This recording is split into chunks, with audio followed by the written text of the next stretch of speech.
Hello everyone, welcome back to my channel. ఈరోజు మన ఛానల్లో ఒక మంచి స్వీట్ రెసిపీ అండి. ఒడిస్సాలో ఫేమస్ అయిన కాకరాలు స్వీట్ రెసిపీని ఈ వీడియోలో చేసి చూపించబోతున్నానండి. చాలా బాగుంటాయి, చాలా ఈజీ కూడాను, చాలా టేస్టీగా ఉంటాయండి.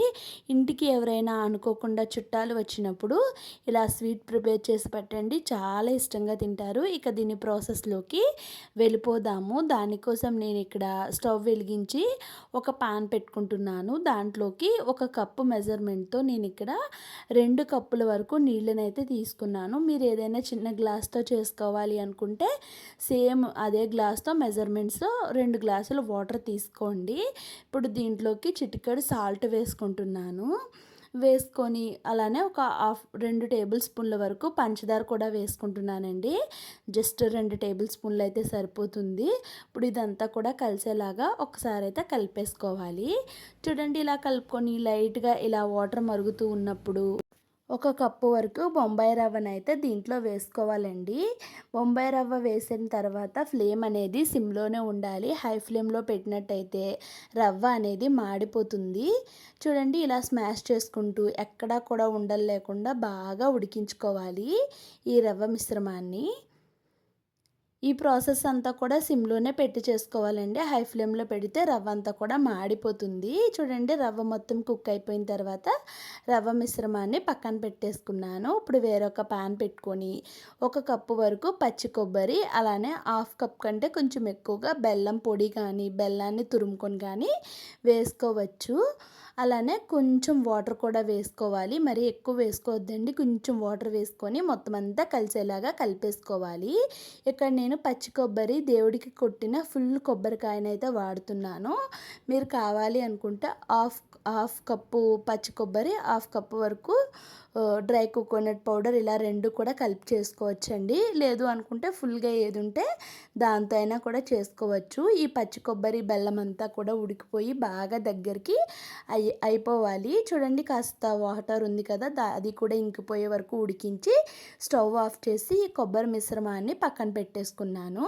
ముందుగా మనం రవ్వ మిశ్రమాన్ని పక్కన పెట్టుకున్నాం కదండి, దాంట్లోకి బైండింగ్ కోసం ఒక 2 టేబుల్ స్పూన్ల వరకు మైదా పిండి, అలానే ఒక టేబుల్ స్పూన్ వరకు నెయ్యిని కూడా వేసుకొని మొత్తం అంతా కలిసేలాగా కలుపుకోవాలి. ఇక్కడ రవ్వ మిశ్రమం కాసింత వేడిగా ఉంటుంది కాబట్టి ఇలా వేడి పైన మనం కలిపేసుకుంటే మనం వేసిన మైదా పిండి బాగా కలిసిపోతుంది. ఒకవేళ మీకు మైదా ఇష్టం లేదు అనుకుంటే ఆ ప్లేస్లో మిల్క్ పౌడర్ కూడా వేసుకోవచ్చండి. చూడండి, ఇలా మెత్తగా ఉండాలి. పిండి ఉడికే విధానాన్ని బట్టే ఈ స్వీట్ అనేది డిపెండ్ అయి ఉంటుంది. కాబట్టి పిండిని నిదానంగా చక్కగా మంచిగా ఉడికించుకోండి. ఇప్పుడు కొంచెం కొంచెం పిండిని ఇలాగా బాల్స్లో అయితే ప్రిపేర్ చేసుకోవాలి. దాన్ని బాగా కలుపుకుంటూ ఎక్కడా కూడా క్రాక్స్ రాకుండా చేసుకోవాలి.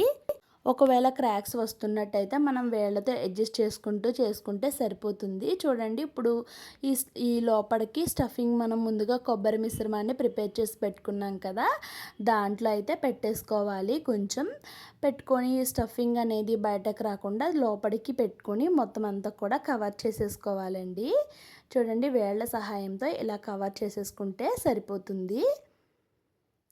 ఇప్పుడు మనం సున్నుండలు ఎలా అయితే ఒత్తుకుంటామో, ఎలా అయితే నొక్కుకుంటామో అలా నొక్కుకొని పైన కింద అరిచేత్తో మనం జస్ట్ ఇలా ప్రెస్ చేసుకుంటే కాస్త మందంగా ఇలా వస్తుందండి. ఇప్పుడు క్రాక్స్ అన్నిటిని కూడా చేతి వేళ్ళతో అడ్జస్ట్ చేసుకుంటే చాలా నీట్గా అయిపోతుంది. ఇప్పుడు దీన్ని ఒక ప్లేట్లో పెట్టేసుకున్నాను. ఇక్కడ ఇదే ప్రాసెస్లో నేను మొత్తం అన్నిటినీ కూడా ప్రిపేర్ చేసేసుకున్నాను. చూడండి, ప్రిపేర్ చేసుకున్న తర్వాత స్టవ్ వెలిగించి డీప్ ఫ్రై కోసం ఆయిల్ పెట్టుకున్నాను. ఆయిల్ మరీ ఎక్కువ హీట్లో ఉండకూడదండి, మీడియం హీట్లో ఉన్నప్పుడు మాత్రమే మనం వీటిని వేసుకోవాలి. నేను తీసుకున్న ప్యాన్ పెద్దది కాబట్టి నేను ఇక్కడ మొత్తం అన్నిటినీ ఒకేసారి వేసుకుంటున్నాను. మీరు తీసుకున్న ప్యాన్ చిన్నది అయితే మీరు తక్కువ వేసుకోండి. నేను ఈ ప్యాన్ని ఫ్లిప్కార్ట్లో తీసుకున్నానండి. క్వాలిటీ అయితే చాలా బాగుంది. లింక్స్ అన్నీ కూడా నేను కింద ప్రొవైడ్ చేస్తాను, ఇంట్రెస్ట్ ఉన్న వాళ్ళు తీసుకోండి. ప్యాన్ అయితే చాలా బాగుంది. ఇవి ఒక సైడ్ మంచి కలర్ వచ్చిన తర్వాత ఇంకొక సైడ్ కూడా మంచిగా ఫ్రై చేసుకున్నాను. ఇలాగా 2 సైడ్స్ కూడా మంచి గోల్డెన్ బ్రౌన్ కలర్ అయితే వచ్చేసింది కదండీ. ఇప్పుడు వీటిని ఆయిల్‌లో నుంచి బయటకి తీసేసుకుంటున్నాను. ఇది ఒరిస్సాలో చాలా ఫేమస్ అయిన స్వీట్ రెసిపీ అండి. ఒరిస్సాలో గట్టా అయితే వీటిని కాకరాలు అని అంటారు. మరి ఈ స్వీట్ గురించి మీకు తెలుసో లేదో కామెంట్ సెక్షన్‌లో కామెంట్ చేయండి. ఇప్పుడు ఇవన్నీ ఫ్రై చేసి పక్కన పెట్టేసుకున్నాక వేరొక పాన్ పెట్టుకొని మనం ఏ కప్పుతో అయితే సూజీ రవ్వ తీసుకున్నామో సేమ్ అదే కప్‌తో 1 కప్పు వరకు పంచదార, 1 కప్పు వరకు నీళ్లు వేసుకోవాలి. వేసుకొని మొత్తం కరిగేలాగా కలుపుకున్న తరువాత దీంట్లోకి మంచి ఫ్లేవర్ కోసం కొంచెం యాలకుల పొడిని వేసుకోవాలి. యాలకుల పొడి వేసుకొని బాగా ఒక 2-3 నిమిషాల పాటు సిమ్లో మరిగించుకున్న తర్వాత ఇక్కడ పాకాన్ని చెక్ చేసుకోవాలి. పెద్దగా పాకం రావాల్సిన పని లేదండి. లైట్గా తీగ ఫామ్ అయితే సరిపోతుంది.